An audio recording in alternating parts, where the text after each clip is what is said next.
আসসালামু আলাইকুম দর্শক, আজকে মজাদার একটা নাস্তার রেসিপি শেয়ার করব। আজকের এই নাস্তা আমি তৈরি করেছি আলু পরোটা আর ডিম দিয়ে। একদম সহজলভ্য উপকরণে অল্প সময় এই নাস্তাটা তৈরি করা যাবে যে কোনো সময় বাসায়। আজকের এই নাস্তাটা তৈরি করার জন্য প্রথমেই আমি কিছু আলু সেদ্ধ করে এভাবে ম্যাশ করে নিয়েছি। আমি 4টার মতো মিডিয়াম সাইজের আলু নিয়েছি আর 2টা ডিম সেদ্ধ করে গ্রেট করে নিয়েছি, এটাও এর ভেতরে দিয়ে দিলাম। এবারে অ্যাড করে দিচ্ছি কিছু ধনিয়া পাতা কুচি, কিছু পেঁয়াজ কুচি আর কিছু কাঁচামরিচ কুচি। দিয়ে দিয়েছি স্বাদ মতো লবণ, লাল মরিচের গুঁড়ো রুচি অনুযায়ী ব্যবহার করতে হবে, আর ব্যবহার করেছি ভাজা জিরার গুঁড়া।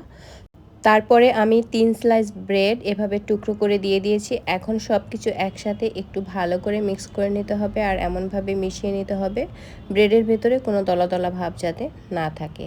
আমি সবগুলো উপকরণ একসাথে মিশিয়ে এরকম একটা ডো তৈরি করে নিয়েছি। এখন আমি হাত দিয়ে তারপরে চপের শেপ দিয়ে নিব। নর্মালি আমরা চপ যেভাবে তৈরি করি ওইভাবেই আমি শেপ দিয়ে তারপরে চপগুলোকে তৈরি করে নিব। আপনারা আপনাদের পছন্দ মতো যে কোনো সাইজের চপগুলো তৈরি করতে পারেন। আজকে আমি এই চপগুলো একটু বড় করে তৈরি করব। আমার সবগুলো চপ কিন্তু তৈরি করা হয়ে গিয়েছে। এই পর্যায়ে এই চপগুলোকে ডিপ ফ্রিজে রেখে ফ্রোজেন করেও কিন্তু সংরক্ষণ করে রেখে খাওয়া যাবে 15 দিনে বা 20 দিনের মতো।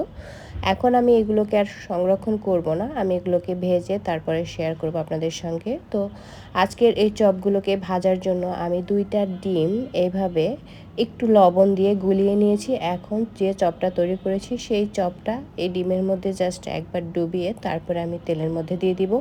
তেলের মধ্যে দেওয়ার আগে অবশ্যই নিশ্চিত হতে হবে যে তেলটা যাতে ভালো করে গরম হয়। ঠান্ডা তেলের মধ্যে চপটা দিতে গেলে কিন্তু চপটা ভেঙে যাবে।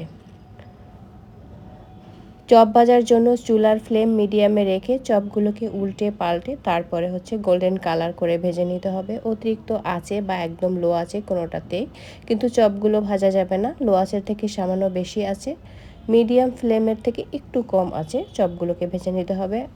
আমার প্রথম ব্যাচের সবগুলো চপ কিন্তু তৈরি করা হয়ে গিয়েছে, খুব সুন্দর করে ভেজে নিয়েছি। একই পদ্ধতিতে বাকি যতগুলো চপ আমি তৈরি করেছি সবগুলো চপই ভেজে নিব।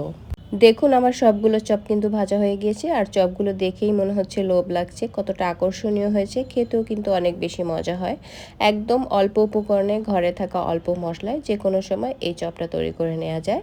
এটা যেমন বাচ্চারা পছন্দ করে, বড়রাও কিন্তু সমানভাবে পছন্দ করবে। আর এটা কিন্তু সামনের আসছে ইফতারিতেও কিন্তু দারুণ একটি আইটেম হতে পারে। আজকের এই মজাদার চপ তৈরির রেসিপি যদি ভালো লাগে আমার চ্যানেলটি সাবস্ক্রাইব করে রাখবেন, পেজটি ফলো দিয়ে রাখবেন এবং লাইক কমেন্টে শেয়ার করে